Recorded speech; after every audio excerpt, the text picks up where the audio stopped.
Hello my YouTube family, कैसे हैं आप सब लोग। आई होप आप लोग बहुत ही बढ़िया होंगे। तो स्वागत है आपका आपका अपने YouTube channel Smita the smile में। और मैं आपकी स्मिता कुछ नए क्वेश्चंस के साथ आज फिर से हाजिर हो गई हूँ आपकी तैयारी को और आगे बढ़ाने के लिए। तो इस सीरीज़ में बहुत अच्छे अच्छे क्वेश्चंस आए हुए हैं, आप इनकी प्रैक्टिस करिए और बताइए कि कैसी लगी आपको सीरीज। और आपका टाइम, जैसे मैं हर बार ही बोलती हूँ, बहुत कम बचा है, तो प्रैक्टिस करते रहिए बस। और ज़्यादा घबराने की ज़रूरत नहीं है, इसी प्रैक्टिस से ही आपसे आपका फाइनल एग्ज़ाम बन जाएगा। तो नो, डोंट वरी। आज की सीरीज लेकर आ गई हूँ कुछ नए क्वेश्चंस के साथ, और आपकी तैयारी को और आगे बढ़ाने के लिए जितने दिन बढ़ते जा रहे हैं उतने नए क्वेश्चन की प्रैक्टिस करते जाओ आप लोग।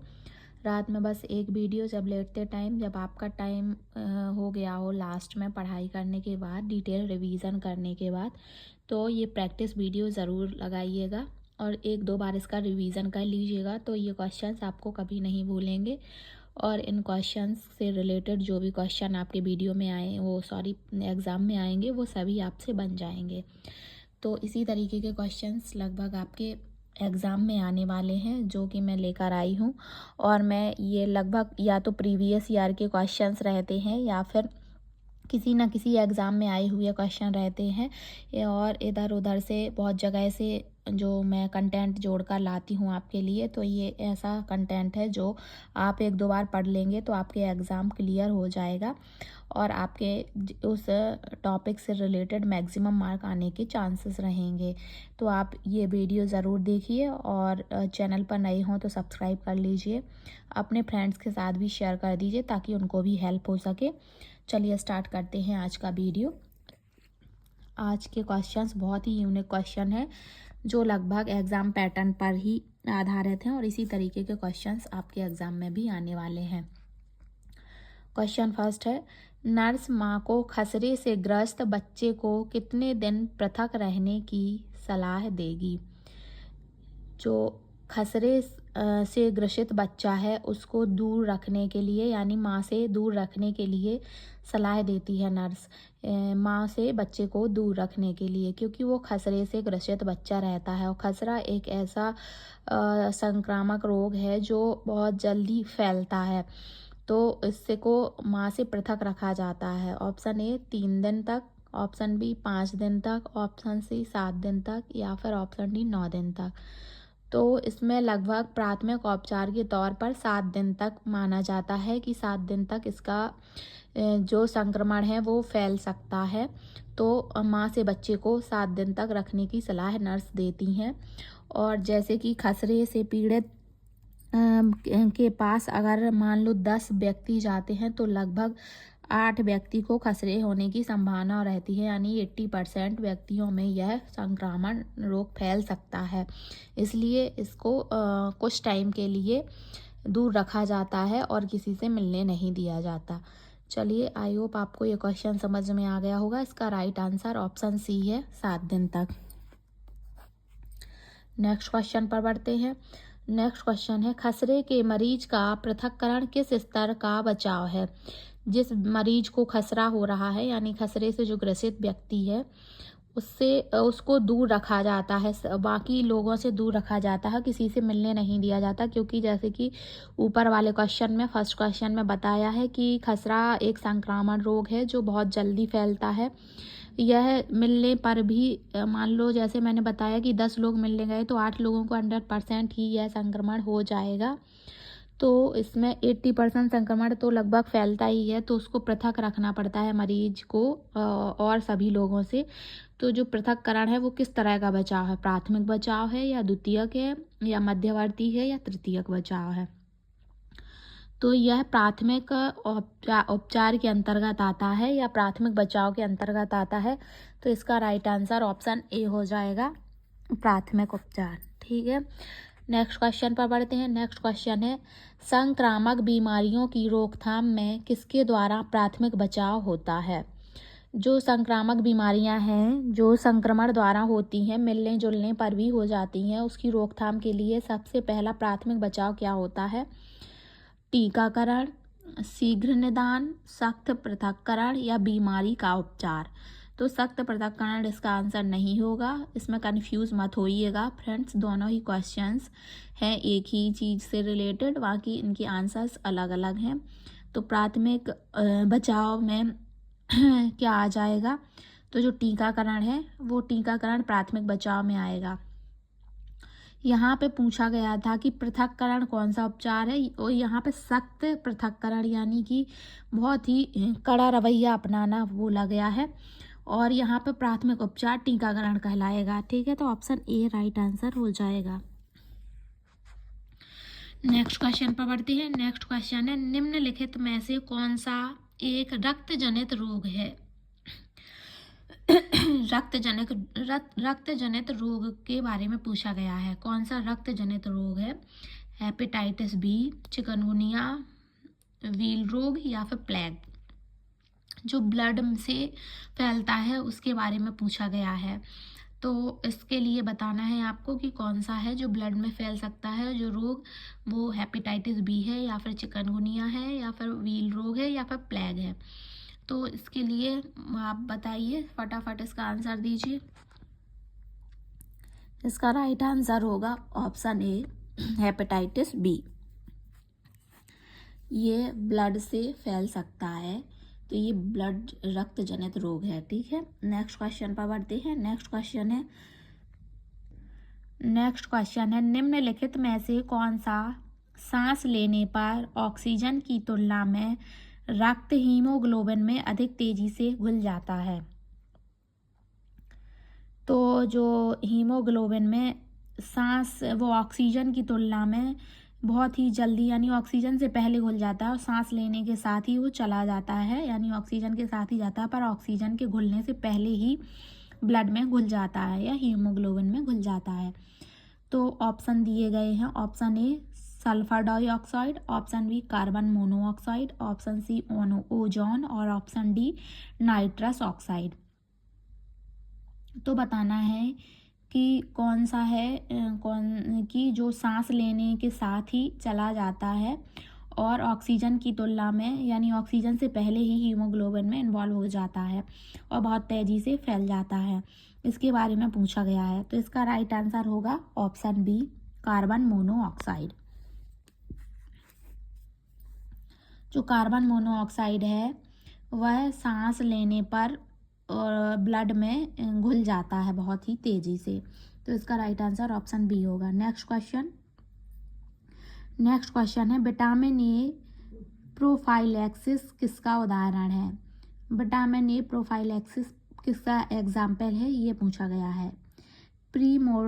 प्रीमोर्डियल प्रिवेंशन का, स्वास्थ्य क्षरण का, या विशेष क्षरण का, या फिर विकृत से बचाव का। तो पूछा गया है कि जो विटामिन ए है वो प्रोफाइलैक्सिस किसका उदाहरण है। तो इसका राइट आंसर ऑप्शन सी हो जाएगा विशेष क्षरण का, स्पेशल। ठीक है, ऑप्शन सी इसका राइट आंसर हो जाएगा। नेक्स्ट क्वेश्चन पर बढ़ते हैं। नेक्स्ट क्वेश्चन है गर्भावस्था में कौन सी एंटी टीबी औषधि नहीं दी जा सकती है। एक गर्भावस्था में जो महिला है उसको एंटी टीबी औषधि नहीं दी जा सकती है। आइसोनियाज़िड का और या फिर स्ट्रेप्टोमाइसिन का, रिफाम्पिसिन का, या फिर एथाम्बुटोल का पूछा गया है। एंटी टीबी औषधि नहीं दी जा सकती है, बताना है। आइसोनियाज़िड है या फिर स्ट्रेप्टोमाइसिन है, बताना है क्या इसका राइट आंसर है, या रिफाम्पिसिन है या फिर एथाम्बुटोल है। इसका राइट आंसर होगा ऑप्शन बी स्ट्रेप्टोमाइसिन जो है आंसर ऑप्शन बी इसका राइट आंसर होगा। ये एंटी टीबी यानी टीबी की जो एंटी औषधि है वो नहीं दी जा सकती है गर्भवती महिला को। तो इस तरीके के कुछ एकदम, इसको इजी भी नहीं बोल सकते और टफ भी नहीं बोल सकते, हाई लेवल का और इजी लेवल नहीं है, मॉडरेट लेवल के क्वेश्चंस हैं और लगभग एग्ज़ाम मॉडरेट लेवल का ही आता है, इतना इजी भी नहीं आता और इतना टफ भी नहीं आता। कुछ क्वेश्चंस ऐसे आते हैं जिनको आप हैंडल नहीं कर सकते तो उसमें टाइम वेस्ट नहीं करना है। जो आपसे बनते हैं फटाफट से, जिनका आंसर आपको आता है, सबसे पहले वो क्वेश्चंस करने हैं और उनके मार्क की काउंटिंग कर लेनी है कि ये क्वेश्चंस आपके बिल्कुल राइट हैं। फिर कुछ क्वेश्चंस ऐसे होते हैं जो थोड़ा सा माइंडेड होते हैं, माइंड लगाने के अकॉर्डिंग वो बन जाते हैं, तो वो क्वेश्चंस कर लेने हैं। और उसके बाद कुछ कन्फ्यूज़न वाले क्वेश्चन होते हैं जो एक दो ऑप्शंस में डाउट रहते हैं, उनको कर लेना है। बाकी छोड़ना एक भी क्वेश्चन नहीं है। जो समझ में आए, जो माइंड उस टाइम पे काम करे, वो ज़रूर लगा देना है, क्योंकि इसमें माइनस मार्किंग नहीं है, तो क्वेश्चन छोड़ के नहीं आना है, सारे क्वेश्चन अटेंड करना है। चलिए बढ़ते हैं। इसी तरीके का मॉडरेट लेवल का लगभग एग्ज़ाम आएगा, तो आपको टेंशन नहीं लेनी है, बस प्रैक्टिस करते जाइए, आपकी तैयारी हो जाएगी। चलिए नेक्स्ट क्वेश्चन पर बढ़ते हैं। नेक्स्ट क्वेश्चन है, शिशु में डीटीपी का टीका लगाने का अनुशंसित स्थल क्या है। जो डीटीपी का टीका लगता है उसका स्थान पूछा गया है कि किस स्थान पर लगाया जाता है। ऑप्शन ए डेल्टॉइड में, ऑप्शन बी ग्लूटियल में, ऑप्शन सी अग्रभुजा में और ऑप्शन डी इंद्रावीसन में। इंद्रावींस में, डेल्टॉइड में, ग्लूटियल में, अग्रभुजा में, इंद्रावीनस में पूछा गया है। तो जो डीटीपी का टीका है, जो 5 ईयर वाले बच्चों को लगते हैं, उनको डेल्टॉइड में लगते हैं, और जो छोटे बच्चों को लगते हैं, जो छोटे बच्चों को, उनको जांघ पर लगाया जाता है, जांघ पर लगाया जाता है। तो इसका राइट आंसर डेल्टॉइड में यानी भुजा में लगाया जाएगा। ठीक है, नेक्स्ट क्वेश्चन पर बढ़ते हैं। और नेक्स्ट क्वेश्चन है, प्रसव पूर्व काल में किस विटामिन की कमी जन्मजात न्यूरल ट्यूब डिफेक्ट से संबंधित है। प्रसव पूर्व काल यानी डिलीवरी के पूर्व काल में किस विटामिन की कमी, जो मतलब कौन सा विटामिन है जिसकी कमी से जन्मजात न्यूरल ट्यूब डिफेक्ट हो जाता है। तो उस विटामिन का नाम बताना है जिसकी कमी से यह डिफेक्ट हो जाता है। तो थायमिन है, या फिर फॉलिक एसिड है, या विटामिन के है, या फिर विटामिन डी है। तो बताना है कि इनमें से कौन सा विटामिन है जिसकी कमी से जन्मजात न्यूरल ट्यूब डिफेक्ट से संबंधित जो विटामिन है। तो इसका राइट आंसर ऑप्शन बी हो जाएगा, फॉलिक एसिड। फॉलिक एसिड एक ऐसा विटामिन है जिसकी कमी से न्यूरल ट्यूब डिफेक्ट हो जाती है। ठीक है, अब नेक्स्ट क्वेश्चन पर बढ़ते हैं। नेक्स्ट क्वेश्चन है, कृत्रिम रूप से अर्जित इम्यूनिटी प्राप्त होती है। कृत्रिम रूप से अर्जित जो इम्यूनिटी है वो किससे प्राप्त होती है। एंटीबॉडी से, टीकाकरण द्वारा, स्तन से दूध पिलाने द्वारा, किसी बीमारी से ठीक होने द्वारा, या फिर एक बीमारी से सामना द्वारा। बताना है जो कृत्रिम रूप से अर्जित इम्यूनिटी कैसे प्राप्त होती है। 4 ऑप्शन दिए गए हैं, इसमें से एक राइट आंसर है, तो आपको फटाफट बताना है कि कौन सा इसका राइट आंसर है। चलिए मैं इसका राइट आंसर आपको बता देती हूँ। इसका राइट आंसर है ऑप्शन ए, एंटीबॉडी से जो टीकाकरण होता है, टीकाकरण द्वारा जो एंटीबॉडी उत्पन्न होती है उसी को अर्जित इम्यूनिटी कहा जाता है। ऑप्शन ए राइट आंसर हो जाएगा। नेक्स्ट क्वेश्चन पर बढ़ते हैं। नेक्स्ट क्वेश्चन है, स्तनपान के लाभ में निम्नलिखित शामिल है सिवाय एक के। यानी जो 4 ऑप्शन दिए गए हैं उनमें से 3 स्तनपान के लाभ हैं और एक उसका लाभ नहीं है। तो पूछा गया है कि वह कौन सा एक ऑप्शन है जो स्तनपान का लाभ में नहीं आता। ऑप्शन ए, जठरांत्रीय कार्य को उन्नत करना, जठरांत्रीय कार्य को उन्नत करना। ऑप्शन बी, आर्थिक लाभ। ऑप्शन सी, प्रतिरक्षा को बढ़ावा देना। और ऑप्शन डी है पोषण संतुलन। तो आई होप आपको इसका आंसर मिल गया होगा। इसका आंसर बहुत ही ईजी है, जो आपको साफ साफ समझ में आ रहा होगा कि इसका क्या आंसर हो सकता है। इसका आंसर है आर्थिक लाभ। स्तनपान करने से कोई भी आर्थिक लाभ नहीं होता है। तो इसको शामिल नहीं करेंगे। बाकी जठरांत्रिय कार्य को उत्पन्न करता है, ये तो इसका राइट आंसर है ही। प्रतिरक्षा को बढ़ावा देना, ये भी होता है, और पोषण संतुलन भी मिलता है। तो ये तीनों चीज़ें ही इसके लाभ में आती हैं। बाकी आर्थिक लाभ इससे कुछ भी नहीं होता। तो इसका रॉन्ग हो जाएगा, यानी रॉन्ग ही आंसर पूछा गया था, इसमें नेगेटिव आंसर पूछा गया था। और नेगेटिव चीज़ को बहुत ही ध्यान से पढ़ना है, क्योंकि अक्सर ये हो जाता है कि नेगेटिव भूल जाते हैं और उसको पॉजिटिव वे में लेते हैं और उसी के अकॉर्डिंग राइट आंसर लगा के चले जाते हैं। तो नेगेटिव वर्ड को हमेशा हाईलाइट करके रखना है, क्योंकि ये अक्सर ही हो जाती है, सिली मिस्टेक में ये आ जाता है। चलिए नेक्स्ट क्वेश्चन पर बढ़ते हैं। नेक्स्ट क्वेश्चन है, बीसीजी मीजल्स एवं एमएमआर के टीके संग्रहित किए जाते हैं। जो बीसीजी मीजल्स और एमएमआर के टीके हैं वो कितने डिग्री पर संग्रहित करके रखे जाते हैं, यानी उनको कितनी डिग्री पर स्टोर करके रखा जा सकता है। ऑप्शन बी 10 से 12 डिग्री सेल्सियस पे। टेम्परेचर कितना होना चाहिए ये पूछा गया है, 12 से 18 डिग्री सेल्सियस पर, या फिर 2 से 8 डिग्री सेल्सियस पे, या फिर 15 से 20 डिग्री सेल्सियस पे। तो जो टीके को स्टोर करके रखा जाता है वह कितने टेम्परेचर पर रखा जाता है, ये पूछा गया है। तो इसका राइट आंसर होगा ऑप्शन सी, 2 से 8 डिग्री सेल्सियस पर बीसीजी मीजल्स और एमएमआर के टीके स्टोर करके रखे जाते हैं। इसका टेम्परेचर जब 2 से 8 डिग्री सेल्सियस तक होता है तब। ठीक है, तो ऑप्शन सी राइट आंसर हो जाएगा। इतनी डिग्री पर ही सेट करके रखा जाता है। ठीक है, नेक्स्ट क्वेश्चन पढ़ते हैं। स्तनपान कराने वाली माता के आहार में क्या बढ़ाने के लिए नर्स उसके महत्व पर जोर देती है। जो फीडिंग कराने वाली दात्री महिलाएं होती हैं उनके आहार को बढ़ाना पड़ता है, क्योंकि उन्हें खुद तो जो आहार चाहिए वो चाहिए और फीडिंग कराने के लिए कुछ एक्स्ट्रा आहार की ज़रूरत पड़ती है। तो नर्स उसके महत्व पर जोर देती हैं। यहाँ पर क्वेश्चन को थोड़ा सा डीप करने के लिए इसमें नर्स जोड़ा गया है। बाकी सभी लोग यही बताते हैं, सभी लोग क्या उनको इतनी इम्यूनिटी की ज़रूरत ही पड़ती है।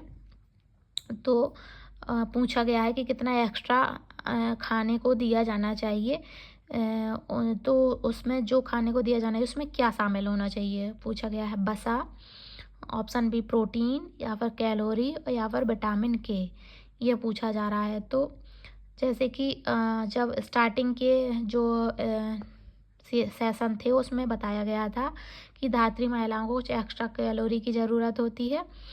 तो और जो गर्भवती महिलाएं होती हैं उनको भी एक्स्ट्रा कैलोरी की कुछ ज़रूरत होती है। और उसमें ये भी बताया गया था कि कामकाजी महिलाओं के लिए और जो काम नहीं करती हैं, स्थिर रहती हैं महिलाएं, उनके लिए भी बताया गया है। तो ये तो वीडियो जिसने नहीं देखा है तो वो सेशन को ज़रूर देखिए और उनकी वीडियो से आपको पता चल जाएगा कि इसमें कितनी एक्स्ट्रा कैलोरी देनी पड़ती है। तो यहाँ पर कैलोरी ही इसका राइट आंसर होगा, ऑप्शन सी। और अगर आपने वो वीडियो नहीं देखे हैं तो फटाफट जाइए देखिए और उनका 1-2 बार रिवीजन भी कर लीजिए, ताकि आपको वो भूले ना, और 1-2 बार जब पढ़ लेंगे तो बढ़िया से वो अच्छे तरीके से माइंड में सेट हो जाएंगे। तो इस तरीके के क्वेश्चंस आते हैं और इसी तरीके का फाइनल पेपर भी आपका आएगा।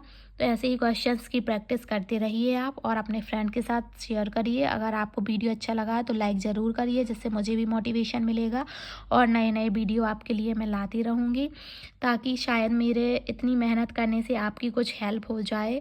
तो मैं आपके लिए ये मेहनत करती रहूँगी जब तक आपका एग्ज़ाम नहीं हो जाता। और एग्ज़ाम में आपको ज़रूर से मेरे चैनल से ऐसा नहीं होगा कि आपको कुछ हेल्प ना मिले, आपको ज़रूर हेल्प मिलेगी। और आप बाद में एग्ज़ाम देकर आके मुझे ज़रूर बताइए, मैसेज करिए कि मेरे जो सेशंस थे उनमें से कितने क्वेश्चंस आपके शिफ्ट में आए हुए हैं।